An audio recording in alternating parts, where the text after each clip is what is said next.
네.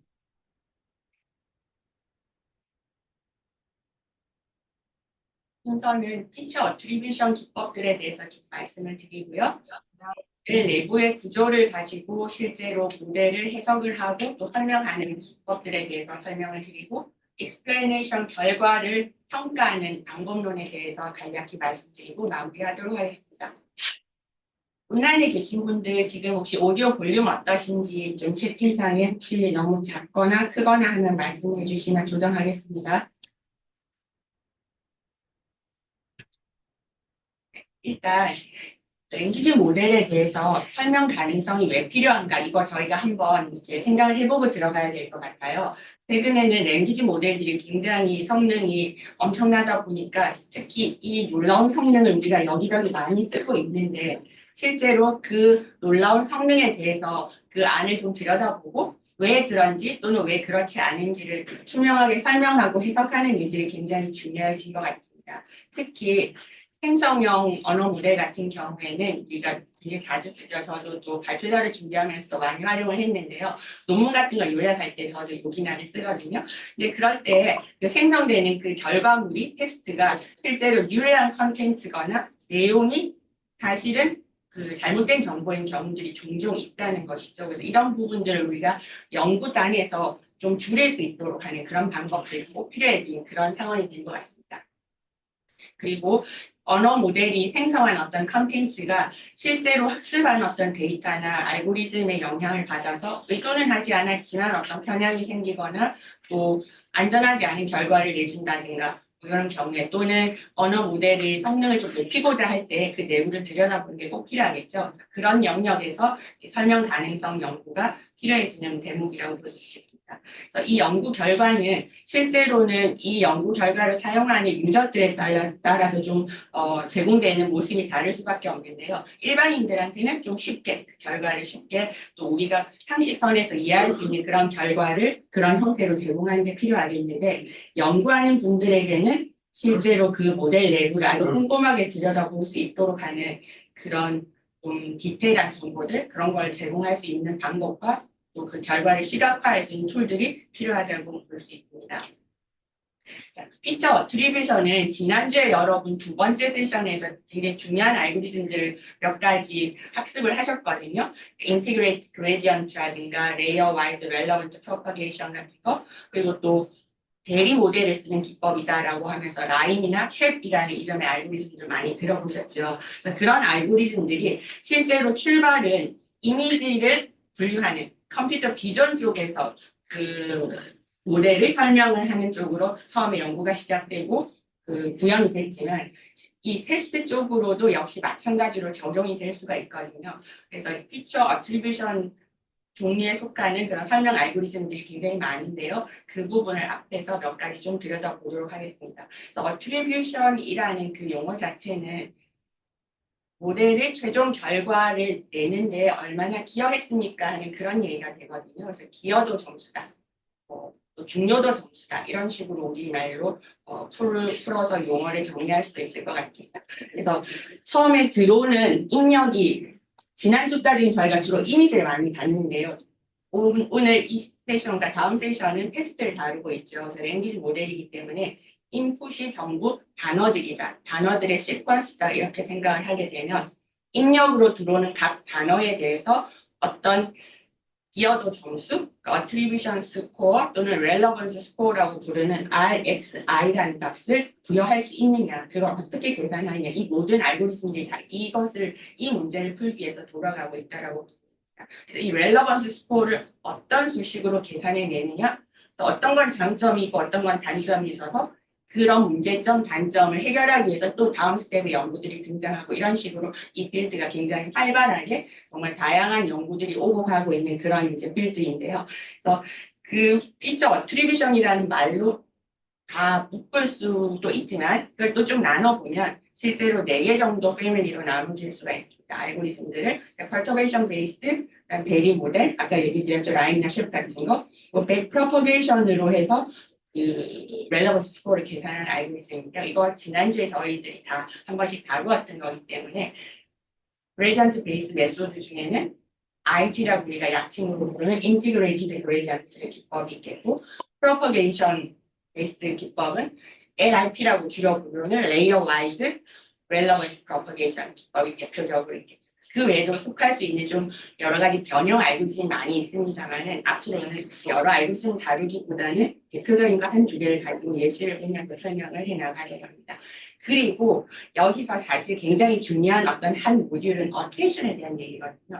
지금은 어텐션이 사실 어떻게 학습되고 그것이 모델의 성능에 또는 모델 성능 결국 성능을 설명하는 그 어떤 그 로직에 있어서 어떤 역할을 하는지 그 내부 표현을 파헤쳐보는 그런 연구들이 굉장히 많이 있기 때문에 어텐션을 중심으로 설명을 시도하는 그런 어떤 알고리즘들도 큰 하나의 패밀리가 되고 있습니다. 이 부분도 굉장히 발전이 계속 이어지고 있거든요. 처음에는 단순히 어텐션을 그냥 보자, 그 값 그대로 보자 하다가 그거는 좀 설명으로 보기는 아니지 않나 하면서 좀 더 이제 더 고도화된 방법들로 진도를 내 나가고 있는 것입니다. 그래서 피처 어트리뷰션 계열에는 일단 퍼터베이션 베이스드라고 하는 거는 그냥 하나의 입력을 순차적으로 빼는 거다 그렇게 볼 수 있을 것 같고요. 이런 거를 이름해서 leave one out이라는 어떤 기법으로 부르고 있습니다. 그래서 예를 들어 보면 이제 이런 건데요. 퍼터베이션이라는 거는 지금 이거는 그 밑에 있는 예시만 먼저 말씀을 드릴게요. VQA라는 건 Visual Question Answer인데요. 이미지를 주고 텍스트로 질문을 줄 때 텍스트로 답을 주는 그런 태스크를 VQA라고 얘기합니다. 그래서 여기 원래 이제 해바라기 사진이 있고 질문이 그 꽃은 무슨 색인가요? 라고 물었을 때 대답은 정답은 노란색이다, 옐로우 이렇게 나와야 되죠. 그래서 원래 이렇게 작동이 되는 것인데 퍼터베이션 우리가 시도를 한다는 의미는 입력으로 What color is the flower? 물음표라고 했던 것들을 모두 줄여가지고 그냥 flower 물음표만 했을 때 이 모델이 어떤 답을 줄 거냐 하는 거거든요. 그럼 뭔가 잘 모르고 틀릴 수도 있고 그래야 될 것 같은데 놀랍게도 역시 100점을 맞는 거죠. 이걸 노란색, 옐로우라고 준 거예요. 사람들이 아니 입력을 우리가 사람들이 인식할 수 있는 그런 센텐스로 줬을 때 옐로우라고 올바른 답을 주는 건 좋다 이해할 수 있는데 거기서 굉장히 입력을 줄여가지고 플라워라고 했는데 이거 어떻게 맞췄을까 이제 이런 생각을 하게 된 거죠. 그래서 이런 식으로 입력을 줄여가면서 특히 한 단어 한 번에 한 단어씩 줄여가면서 그 모델의 그 성능의 변화성 같은 걸 이제 들여다보면서 해석을 시도하는 것 그런 계열들을 퍼터베이션 베이스드 설명이라고 할 수 있고 그 중에 하나가 leave one out이라고 말씀을 드릴 수 있습니다. 서로게이트 모델 이거는 지난주에 우리들이 공부를 한 관계로 그냥 넘어가도록 할게요. 라임하고 쉘이라는 게 대표적인 대리 모델을 이용해서 설명을 시도하는 알고리즘. 그리고 프로퍼게이션 베이스드 메소드를 조금 두 가지로 나눠보려고 하는데요.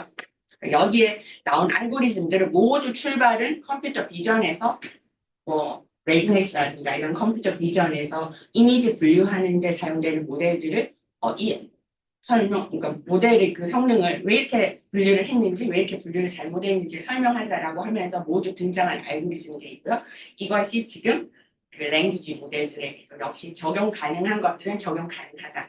다만 조금씩 이렇게 어댑테이션이 필요하겠죠. 있는 그대로 쓸 수 없는 장면들이 많이 있고 그런 이제 좀 노력을 한 다음에는 인티그레이티드 그레디언트도 랭귀지 모델에도 설명을 해서 쓸 수 있는 것이고요.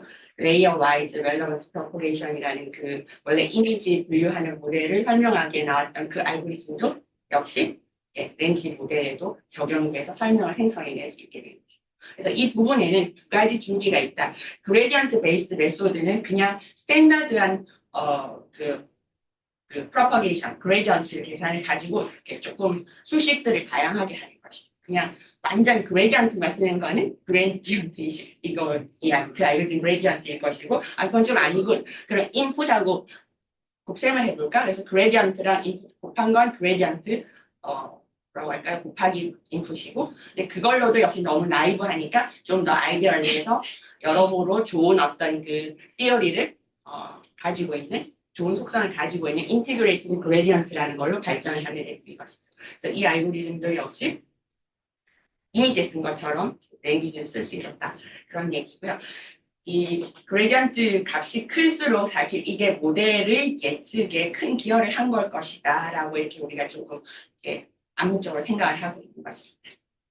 그러면 레이어 와이즈 relevance propagation하고 앞에 있는 RG 같은 것들하고 무엇이 다르냐면 앞에는 그냥 스탠다드한 그 back propagation을 따라간 것뿐이거든요. 이 LRP 같은 경우는 back propagation을 할 때 각 그 모듈마다 각 레이어마다 계산하는 방식을 굉장히 정교하게 실제로 보완을 해서 이 방법을 따라 계산해야만 된다. 그래서 이 렐러번스가 마지막 레이어에서부터 입력단까지 흘러가는데 각 레이어의 계산하는 방식들이 다 정교하게 다시금 커스터마이즈 된 것이죠. 그래서 이거는 이제 좀 다른 계열로 볼 수가 있는 겁니다.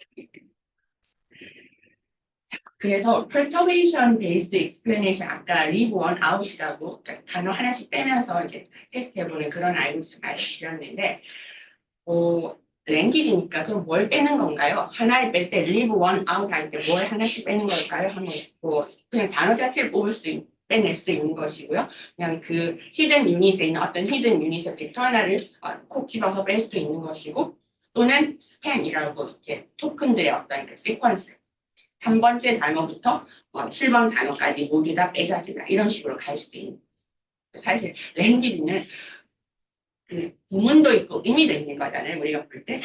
그런 거를 좀 적용해서 뭐 주어하고 서술어를 빼자.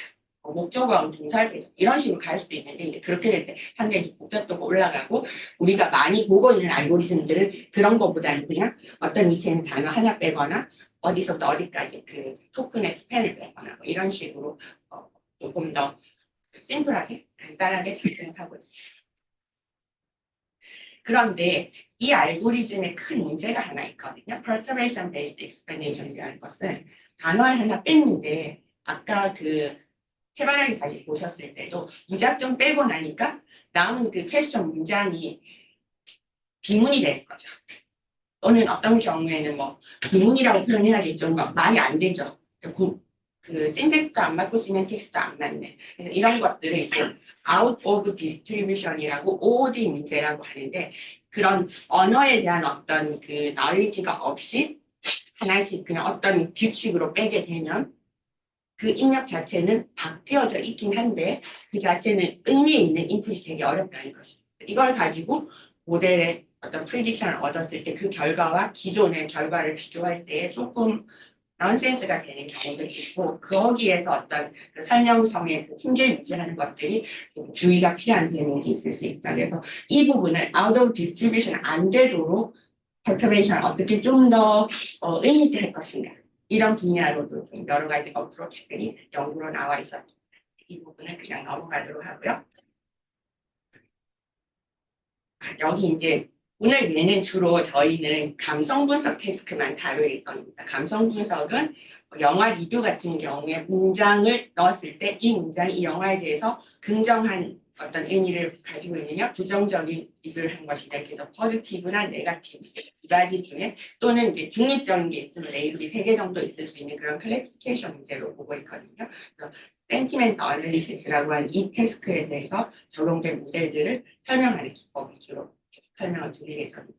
그래서 다시 구분을 좀 하자면 지금 세션은 클래시피케이션 모델, 그러니까 월트라든가 이런 계열 모델들에 대해서 설명하는 어떤 기법들을 말씀을 드리는 것이고 다음 시간에는 생성형 언어 모델에 대해서 설명하는 알고리즘들에 대해서 설명을 해드리겠습니다. 그래서 This movie was incredibly thrilling and well acted라고 어떤 원문이 있었을 때 하나의 단어를 뺐거든요. 처음에는 thrilling이라는 단어를 뺐고요. 그 다음에는 well acted라는 걸 뺐는데 앞에는 thrilling을 빼니까 여전히 positive라는 그 레이블을 유지해 주는데 두 번째는 negative로 바뀌고 있는 거죠. 그래서 이럴 때 well acted라는 이 단어가 포지티브라는 예측 결과를 내는데 굉장히 중요한 역할을 하는 것이 로그이라고 우리가 그냥 보면서 눈으로 보고 한 번씩 생각을 해볼 수가 있는 것이죠. 이건 이제 느끼는 것이고 눈으로 보는 것인데 이것들을 좀 정량적으로 평가하는 부분들이 결국은 필요하게 쭉 뒤로 가는 분들이 설명 알고리즘이 많이 등장했지만 그래서 어느 알고리즘이 좋은 설명 결과를 주는 걸까요? 라고 했을 때 누구나 의견이 다를 수 있고 인풋별로 다른데 그래가지고는 리서치라든가 사이언스가 성립이 안 되기 때문에 이 부분에 굉장히 그 심층적인 연구, 앞으로의 연구들이 필요한 대목이라고 생각할 수 있습니다. 서러게이트 모델은 그냥 넘어간다고 했기 때문에 그냥 가보겠습니다. 여기 이제 쉘이 있었는데 트랜스포머에 적용되도록 한 트랜스 쉘이라는 알고리즘이 발표가 되었고 그 결과는 이제 이런 어떤 그 차트 같은 걸로 표현될 수 있다. 그런 얘기죠. 그래서 그 스코어에 따라서 예측에 많이 기여한 단어들은 이렇게 초록색으로 값이 크고 또는 반대 방향으로 기여한 단어들은 어, 붉은색으로 아래쪽으로 마이너스 값 영역으로 가 있는 걸 보실 수가 있어요. 여기 보시면 원문이 I hate when people 이렇게 되어 있거든요.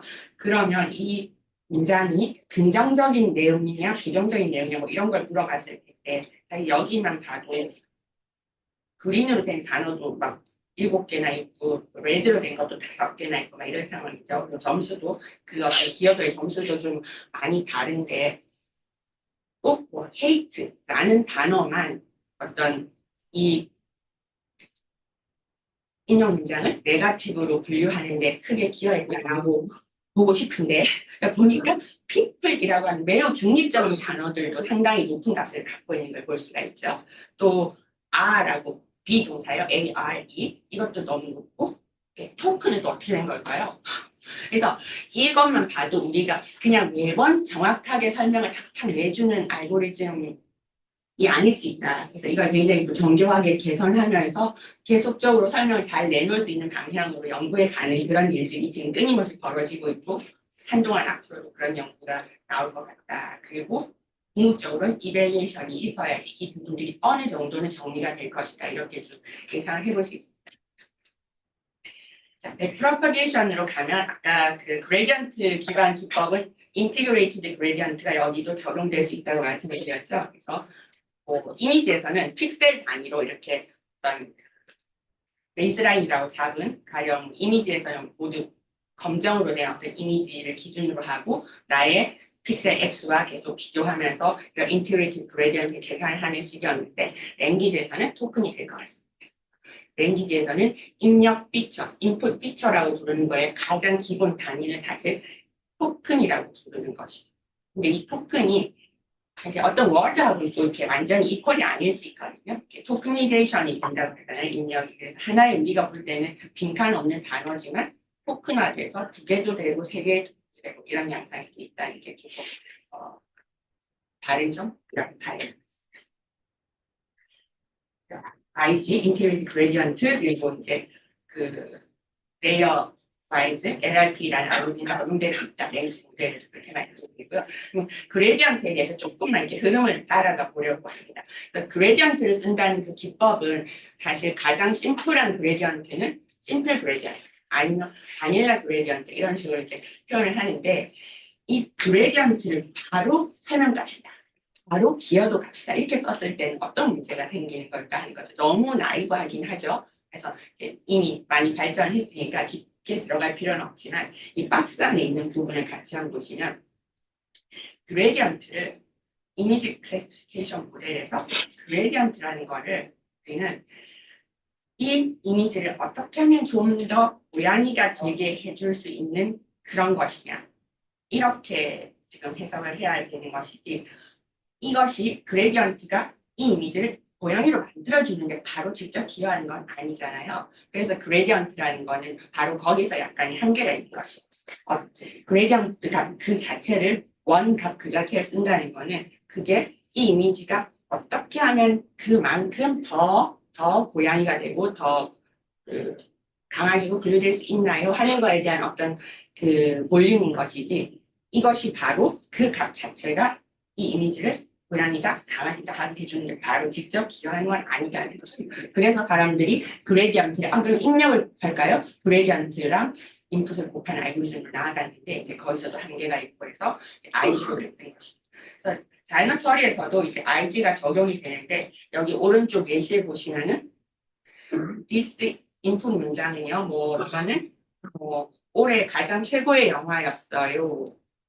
그렇지만 나는 거의 졸았네요. 라는 건 뭘까요? 긍정인지 부정인지 매우 애매하긴 합니다. 근데 어쨌든 퍼지티브로 나왔 이 모델에서는 52% 확률로 긍정이라고 했을 때 그냥 심플 그레디언트로 했을 때 각 토큰들의 렐러번스 스코어, 어트리뷰션 스코어가 인티그레이티브 그레디언트 했을 때랑 스무드 그레디언트 했을 때랑 점수 같은 것들이 좀 다르게 나타납니다.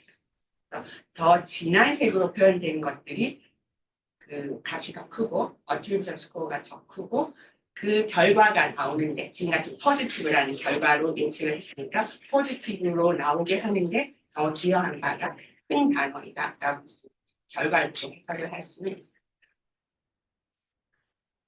네, 그리고 이 하단에 있는 이 링크는요, 제가 오늘 여러분들한테 발표드릴 그 자료 준비하면서 가장 많이 참고한 거의 많은 내용이 여기 서베이에서 나왔고, 내용이 정말 충실해서 별도로 학습하실 때는 이 NLP에 대한 어떤 설명 알고리즘에 대한 서베이 내용을 참고해 보시면 좋을 것 같습니다. 여기 그림들도 다 이 논문에서 발췌한 것입니다. 그 LRP는 이제 지난주에 보셨겠지만은 마지막 레이어에서 쭉 앞으로 백 프로포게이션 하면서 특징적으로 그 한 레이어, I 번째 레이어에서 I-1, 그거보다 하나 앞에 있는 레이어로 갈 때에 그 렐러번스 스코어의 총합이 유지되도록 하는 컨저베이션 프로퍼티라는 걸 갖고 있는 그런 알고리즘. 그것이 특징이고요. 그래서 각 레이어마다 스코어를 계산하는 그 규칙이 별도로 정해져 있습니다. 그래서 이건 역시 랭귀지 모델에 우리가 적용을 해볼 수가 있고요.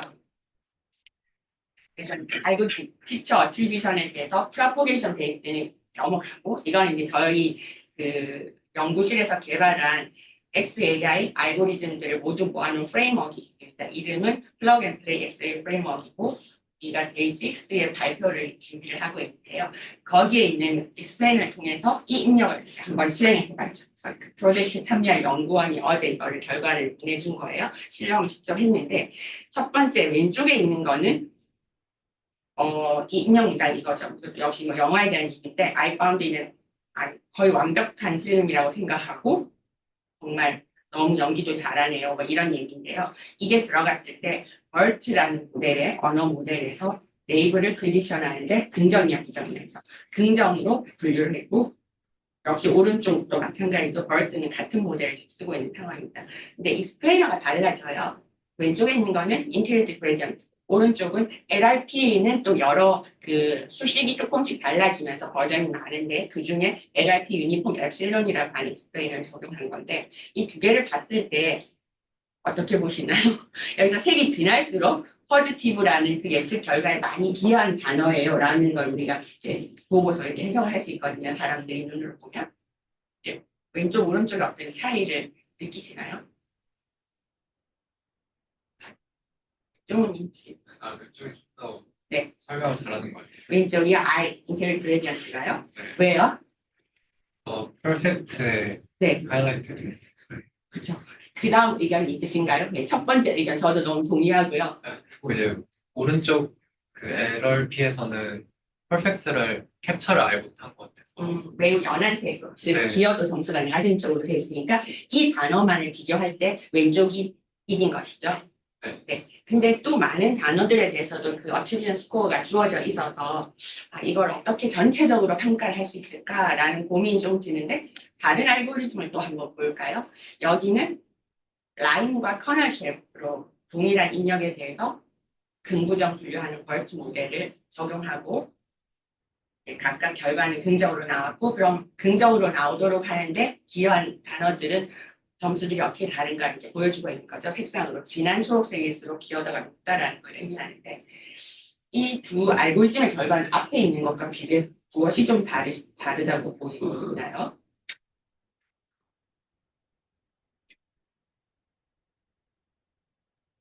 네, 뭔가 좀 한마디로 똑부러지게 말하기 좀 어려운 것인데 네, 각 단어들에 대해서 스코어가 굉장히 다양하고 여기는 이 단어가 높다고 했으니까 잘한 건데 저기는 또 다른 단어가 오히려 기어도 높으면 안 되는데 그걸 또 높다고 했으니까 또 단점이 돼요.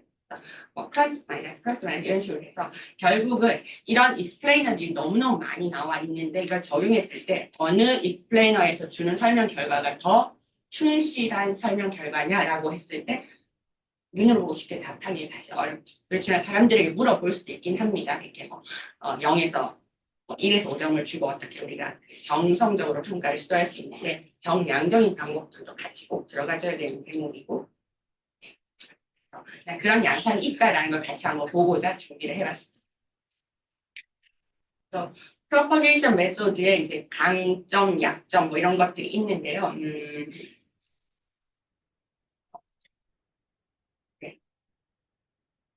이건 조금 읽어보시면 될 것 같고요. 또 약점.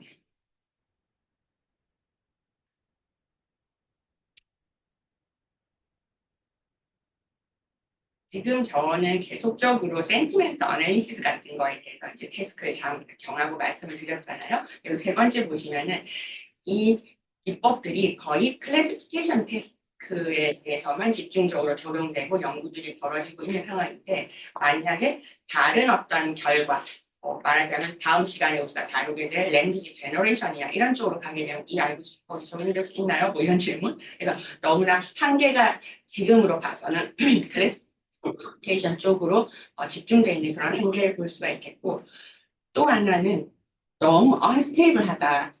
즉 아주 조금의 인풋의 변화만 있더라도 그 렐러번스 스코어라든가 또는 프리딕션들이 막 플러츄레이션 하는 그런 상황들이 보이고 있어서 좀 더 스무드하게 로버스트하게 진행되는 그런 부분도 좀 고단결 이런 얘기들을 할 수 있습니다. 그냥 두 번째 단락으로 넘어가겠습니다. 모델의 내부 스트럭처를 좀 보고서 그 안을 설명을 해보자. 그리고 그 모델의 결과를 설명을 시도해보자. 라는 쪽으로 넘어가는데요. 일단 첫 번째 뉴런을 본다. 두 번째 어텐션을 본다. 이렇게 두 가지로 나눠서 말씀을 드릴게요. 뉴런을 보는 거는 이제 실제로 그 뉴런이 언제 높은 값을 갖고 활성화되느냐 하는 걸 들여다본 것이고요. 여기는 지금 2015년도에 나왔던 논문인데 버트 이전에 RNN 계열의 LSTM이라는 모델, 시퀀스로 이렇게 학습을 해주는 그런 모델에 어떤 뉴런이 있어요. 지금 우리가 주목하고 있는 뉴런이 있는데 그것이 파란색이 있을 때는 모두 액티브, 활성화되어 있다는 걸 본 거죠. 그 다음 붉은색으로 하고 비활성화되고 또 푸른색. 이렇게 되는 어떤 뉴런, 1번 뉴런이라는 게 있었다는 걸 발견한 거죠. 이 연구자들이. 어떤 근거로, 어떤 규칙일까요? 이 뉴런은 무엇에는 활성화되고 무엇에는 비활성화되는 걸까요? 정말 일반성게 계속 활성화되다가 갑자기 디너 파티즈 콤마 쌍따옴표 웜리 하면서 꺼지는 거죠. 비활성화되고 뉴런 값이. 그다음 계속 비활성화됐다가 다시 쌍따옴표 나오고 I meant merely to say what I said라고 하는 순간 또 이 뉴런이 활성화되는 걸 보게 되는 거죠.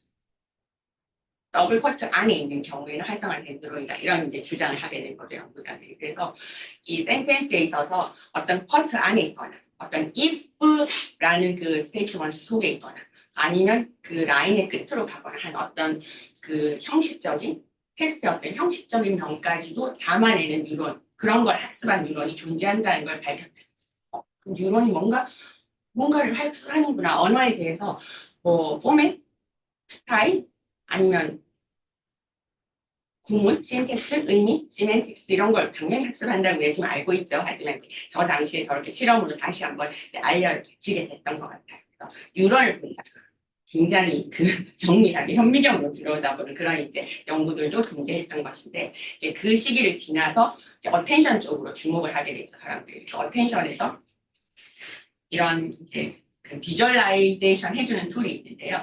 그러니까 센티멘트 어널리시스 할 때 이 문장 두 가지를 가지고 뭐 또 이제 이 무비는 뭐 굉장히 뭐 대단하고 난이뭐 영화를 너무 엄청난 너무 좋아해 이렇게 얘기하는 거의 경우에 포지티브라고 나올 때 그 내부에 있는 어텐션의 값들을 어떻게 바뀌고 있냐 이런 거를 볼 수 있게 도와주는 도구가 나왔던 것이죠. 그래서 이 내부를 보면서 결국 여기는 지금 그 벌트의 레이어가 12개짜리 모델이었는데 레이어가 10으로 됐으니까 거의 파이널 레이어쯤 가고 있는 것이죠. 그래서 거기서는 이미 이 포지티브라고 그 분류하는 거에 기여하는 중요한 단어인 great나 love라는 단어 쪽으로 어텐션이 많이 가 있다는 것을 볼 수가 있죠. 여기서는 CLS라는 거는 벌트에서 클래시피케이션을 위한 어떤 스페셜 토큰이고 저 값으로 긍정이냐 부정이냐 이런 걸 하게 되잖아요. 그러니까 CLS라는 왼쪽에 있는 토큰이 많이 주목을 하고 있는 단어들이 great하고 love라는 걸 알게 되는 것이죠. 그래서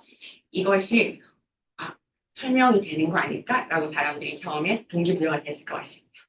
어텐션을 좀 들여다보자. 그런데 2019년에 와서 어텐션에 대해서 굉장히 활발한 논쟁이 붙었는데요. 어텐션이 설명인가 설명이 아닌가 이런 논문들이 2019년에 연달아 나왔다. 그래서 첫 번째 나온 논문은 Attention is not explanation 하고 바로 이어서 Attention is not explanation 이라는 논문이 나왔던 것이죠. 그래서 이분들은 어텐션은 절대 이거는 그냥 원래 어텐션 값으로는 설명이 안 되고 이거는 어텐션이 어떤 값을 우리가 일부러 조금 바꿔 넣었을 때도 여전히 모델의 프리딕션은 변동이 없는 걸 내가 보여줄게 라고 해서 이런 예시를 주면서 어텐션은 전혀 모델 결과에 설명을 주지 않는다. 그걸로 기여도를 계산하는 것은 맞지 않다. 이런 의견이 있었고 또 이제 다른 한 영역에서는 어텐션에도 우리가 주위에서 볼 부분이 있다라고 하면서 이제 그런 얘기가 굉장히 흥미롭게 일례 사람들 되게 흥미롭게 이어지다가 이 두 저자가 검색을 가다 보니까 최근에 이게 2013년도인 것 같은데요. 13년도입니다. 거의 1년 전에 어떤 워크숍에서 같이 발표를 한 게 있더라고요. 같이 발표했어요. 이 슬라이드.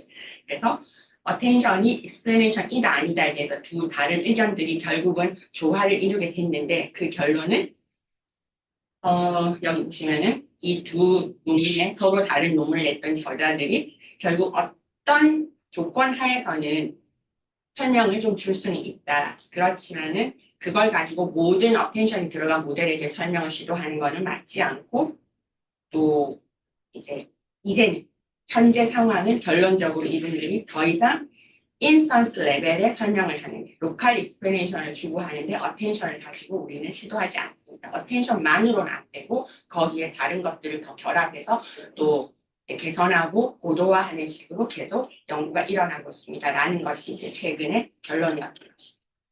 되게 상식적이긴 하죠. 우리가 어텐션에 있는 그 어떤 그 벡터탑 하나를 가지고 그것 이꼴 바로 익스플레이션이라고 볼 수는 없는데 그렇지만 또 그 자체로 의미가 있는 것이죠. 전체 모델 차원에서 볼 때는 어텐션이 우리들에게 말해주는 게 또 좀 있는 것입니다. 나중에 슬라이드 한번 같이 보도록 하겠습니다.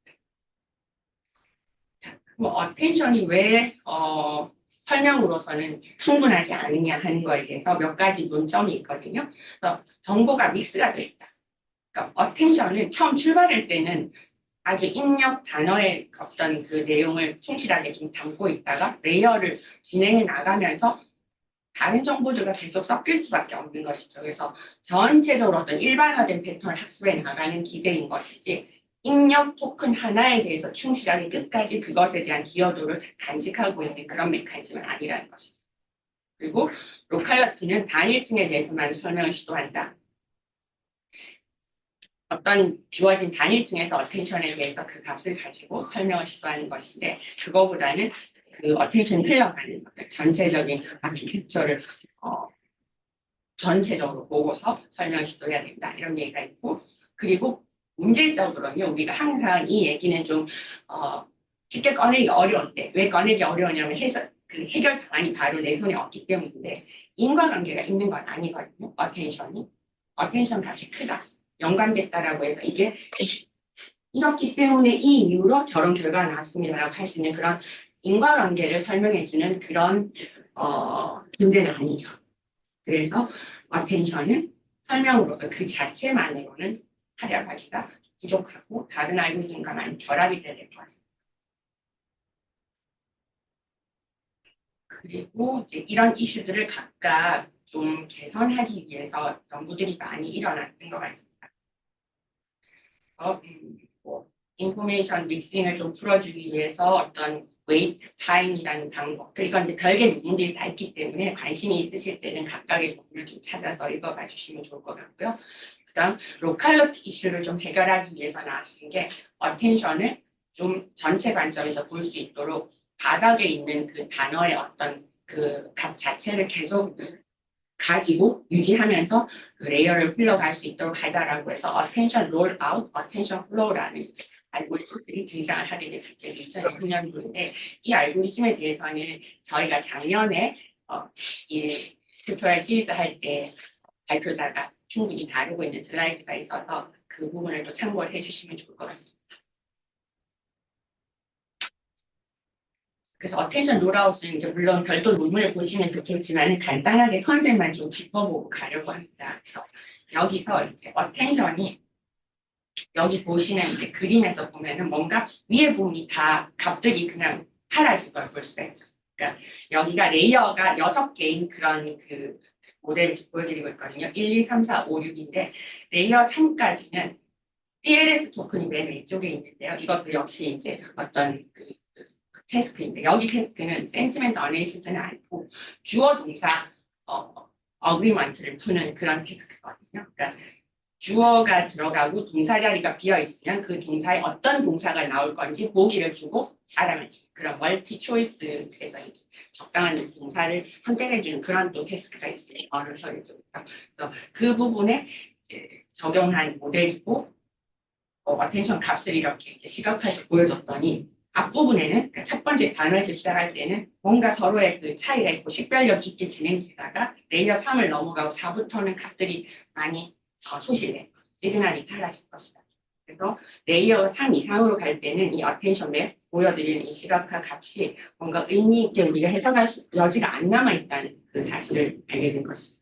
그래서 어텐션을 좀 설명할 수 있게 우리가 바꿔야 되지 않는가라고 해서 나왔던 이제 어떻게 보면 첫 번째 시도가 어텐션 롤아웃인데요. 이 알고리즘은 그냥 어텐션에다가 그 이전의 어텐션 값에다가 그 이전 레이어에 있는 어텐션 값에다가 현재 어텐션 값을 그냥 곱하면서 계속적으로 나가는 것이에요. 그러니까 뭐 어떻게 보면 레지듀얼 커넥션 같은 걸 주고 있다라고 볼 수 있고 그렇게 해서 결국 오른쪽으로 그 어텐션 값이 설명을 좀 해낼 수 있는 그런 상황으로 변모된 걸 보여주고 있었거든요. 자, 오른쪽에서 달라진 게 뭘까요? 지금 그림이 조금 흐릿해서 여러분 보기 어려우실 수 있는데 저도 무엇이 달라졌나고 그림을 좀 들여다봤거든요. 첫 번째 여기 보면은 the key to the cabinet verb 이렇게 되어 있었는데 여기서 주어는 the key이고 어떤 동사 verb가 나와야 되는 상황이잖아요. 근데 레이어 6까지 다 올라갔을 때 결국 동사 자리를 예측할 수 있으려면 그 예측에 가장 연관이 높은 토큰이 뭘까요? verb니까? 동사의 주어죠.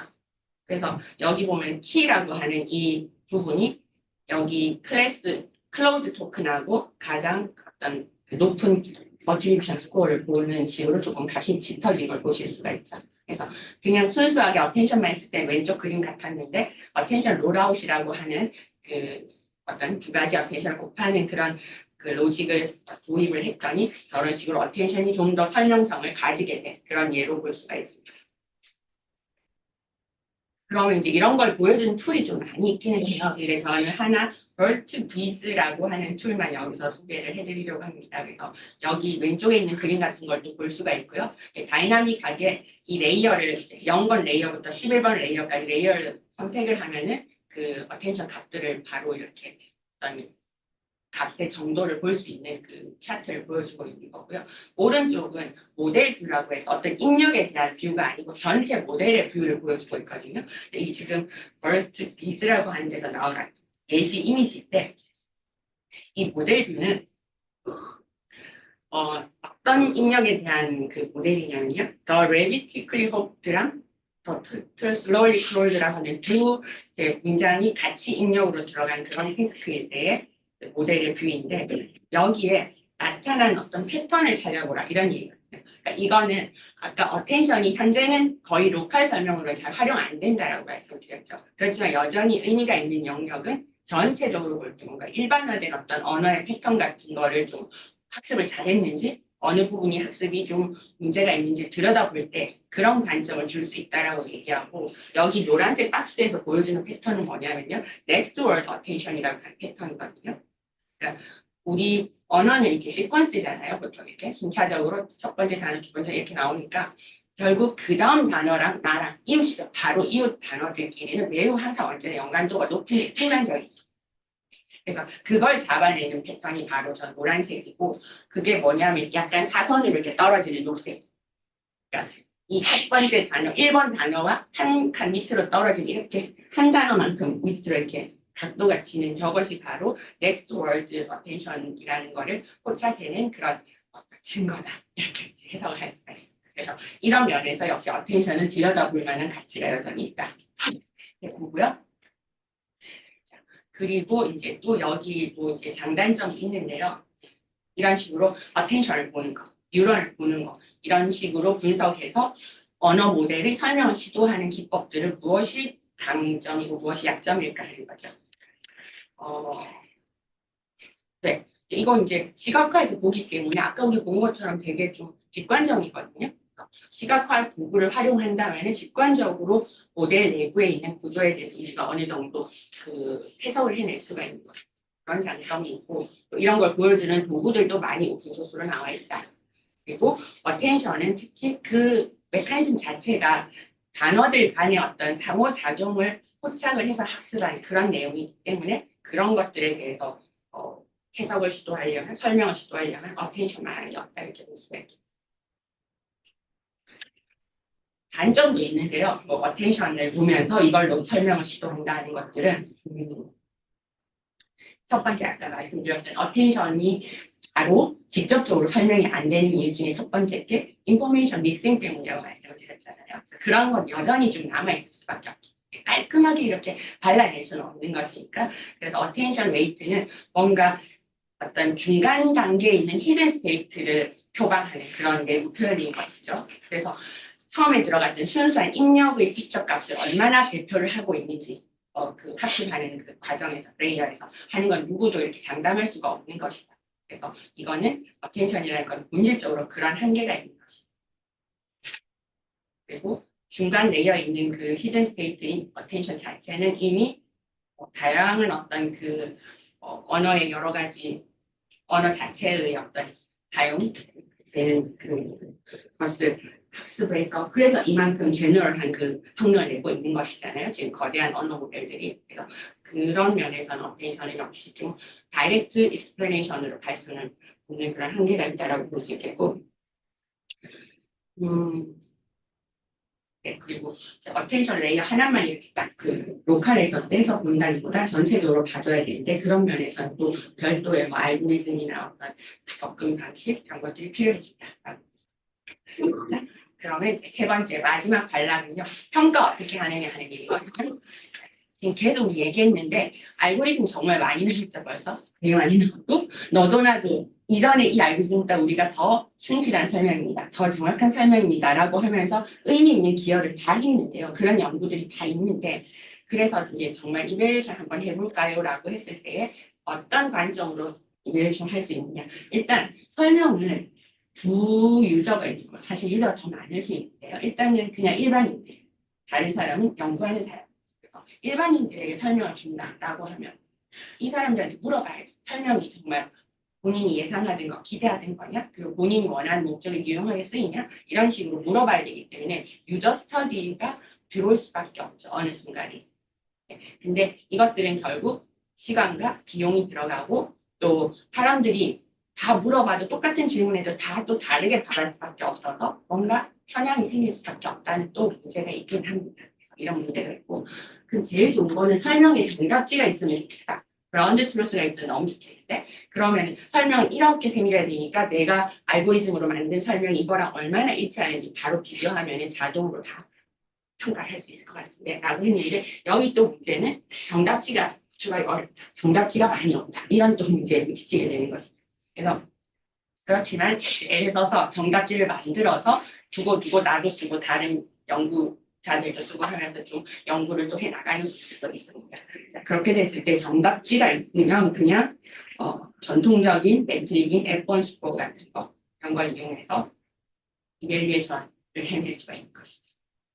그러나 사람이 또 이렇게 그라운드 트루스를 만들었다라고 하면 그 순간 또 이렇게 약간 노이즈도 들어가고 또 사람들마다 다르고 하는 문제들이 있어서 이런 것들도 어떻게 완화하느냐 하는 것들도 장치가 필요할 것 같습니다.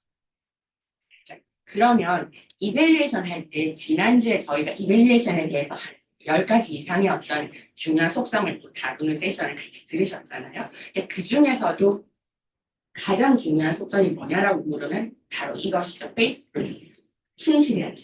그러니까 설명이 나온 그 탄생의 그 시작 자체가 어떤 모델이 존재했는데 이 모델이 어떻게 작동하는지를 설명해 줄래요? 라고 해서 나온 게 exploration이기 때문에 그 모델을 잘 설명하는 거에 충실해야만 되는 것이죠. faithfulness가 가장 중요한 매트릭이 됩니다. 근데 faithfulness도 계산할 수 있는 매트릭이 다양하긴 하거든요. 한 가지 계산 방법만 있는 건 아니에요. 어쨌든 faithfulness 스코어는 렌지 모델 같은 어떤 단어를 하나씩 순차적으로 없앤다고 했을 때 그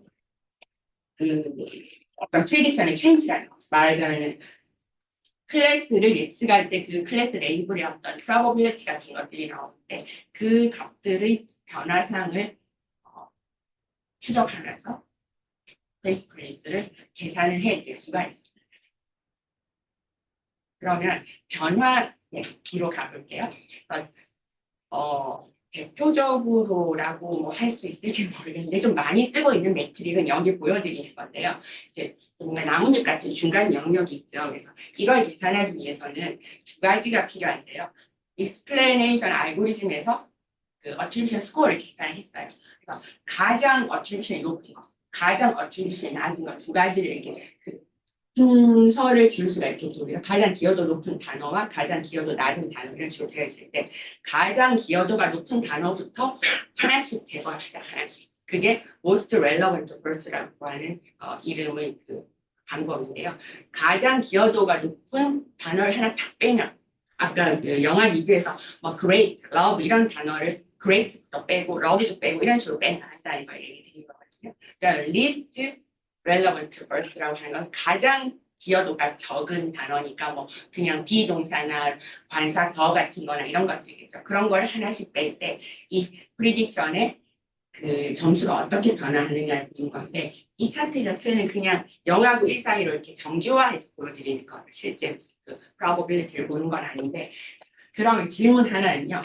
most relevant first라는 식으로 했을 때 가장 기여도 높은 단어를 뺐을 때 이 모델의 성능은 어떻게 되는 게 바람직한 걸까요? 급격히 떨어진다, 서서히 떨어진다. 급격히 떨어져요. 왜냐하면 이런 예측을 주는데 너무너무 중요한 아이인데 그 아이를 빼면 정확도가 털썩하고 떨어진다든가 이렇게 된다는 걸 좀 우리가 기대하는 거거든요. 반대는 least relevant first는 가장 기여한 게 미미한 사람, 가장 중요하지 않은 아티클 비동사 뭐 이런 것들 뭐 이런 거를 빼면 누가 빠졌나라고 우리가 눈치도 못 챌 만큼 프레디션의 어떤 성능에 영향을 안 줬으면 좋겠다. 그럴 경우에는 커브가 서서히 떨어져야 돼요.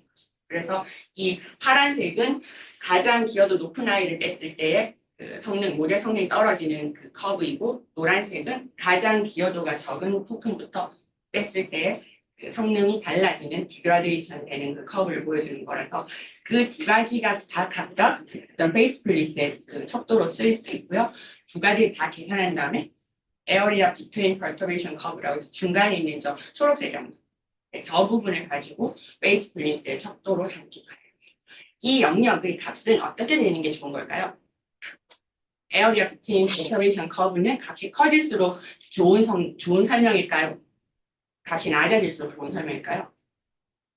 커질수록 높은 값이 좋은 것이죠. 그래서 베이스 플리스에 대해서 여러분이 처음으로 한번 어떤 그 이밸리에이션 시도하신다라고 하면 이런 매트릭 위주로 한번 찾아보시면 좋겠고 뒤에 레퍼런스에 이 알고리즘, 이 매트릭을 제안하는 논문들을 리스트를 다 해뒀습니다. 그러니까 베이스 플리스만 있는 건 아니고 사실 또 다른 여러 가지가 있거든요. 10개도 되고 12개도 될 수 있는데 플러저블 해야 된다, 로버스트 해야 된다, 컴팩트 해야 된다 이런 얘기들을 다 좀 더 붙일 수 있을 거예요. 이 각각의 좋은 설명이 되기 위한 어떤 속성들을 기준을 주고 이 값을 어떻게 계산합니까? 라고 했을 때 계산하는 매트릭들을 제안을 할 수가 있는 거죠. 그리고 여기는 이제 그라운드 트루스가 있는 경우에 comprehensiveness랑 sufficiency라는 걸로 베이스 플리스를 계산해야 됩니다라고도 제안하는 또 다른 어떤 논문이 하나 있었거든요. 다단의 2020년도 Eraser라고 하는 오픈소스로 그 이밸리에이션 툴까지 제공을 한 경우의 연구인데요. 여기서는 이 질문은 뭐냐면요. 질문을 주는 거죠.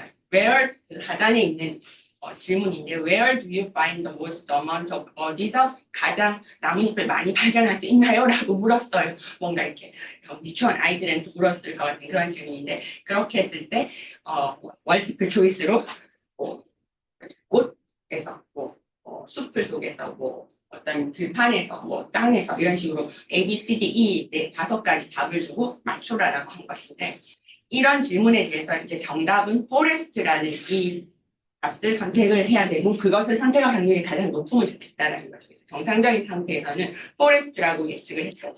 빨간색 다 차트가 이제 그 정답으로 포레스트를 선택할 그런 probability인데 그럼 이 중에서 사람들이 실제로 이 포레스트가 나오기 위해서 근거가 되는 단어들은 뭔가요? 라고 했을 때 여기 감춰오는 거죠. most amount of leaves라는 이 부분이 rational인 거죠. 근거.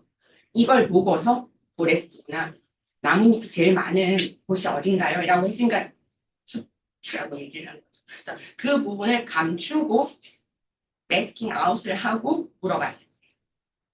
네, 그럼 또 어떻게 해야 될까요? 그 중요한 정보가 사라졌으니까 포레스트라고 답할 확률이 좀 낮아지는 게 정상적일 것 같다라고 우리가 예상을 하겠죠. 그래서 그렇게 됐을 때 이 원래 probability와 그 rational을 제외했을 때 나오는 그 probability의 그걸 comprehensiveness라고 하고 이것은 값이 어떻게 돼야 좋을까요?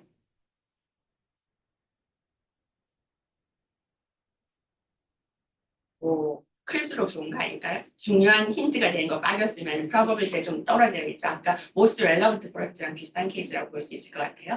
그래서 sufficiency는 이제 그 다른 것이죠. 이거는 정답인 부분만 그냥 주는 거죠. most amount of leaves만 주는 거죠. 앞뒤 다 다르고 이거 줬을 때도 여전히 forest로 나오는 것인가, forest라고 정확하게 모델이 예측하는 것인가라고 물어보는 것이죠. 그래서 이렇게 했을 때는 어떻게 돼야 될까요? sufficiency는 comprehensive하고 sufficiency는 좀 반대 방향으로 가는 것이죠. 그래서 이 두 가지를 가지고서도 evaluation을 할 수 있다라고 제안의 경우가 있습니다.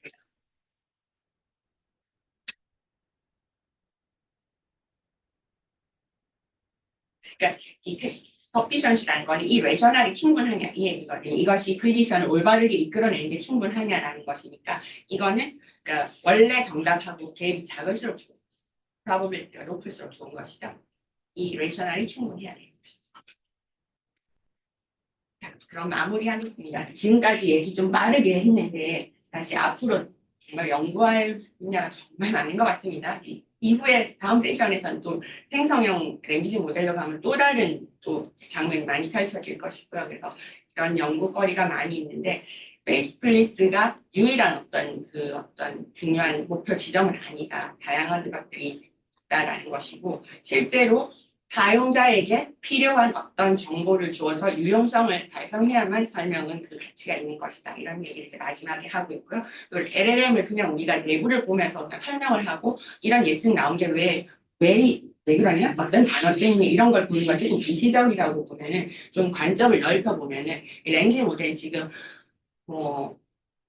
뭐랄까요? 기술, 사회, 전 세계 이 모든 분야를 지금 갖고 나가고 있는 엄청난 지금 역동적인 영역입니다. 그래서 이 영역은 기술 안에 머물지 않거든요. 그래서 여기에 대해서 좀 투명해야 되고 설명 가능해야 되고 책임성 있는 그런 기술 또 안전성 있는 기술로 나아가기 위해서 너무나 많은 연구들이 있는 것 같고 그래서 요즘 많은 분들이 이 분야에 많은 관심을 가지고 있습니다.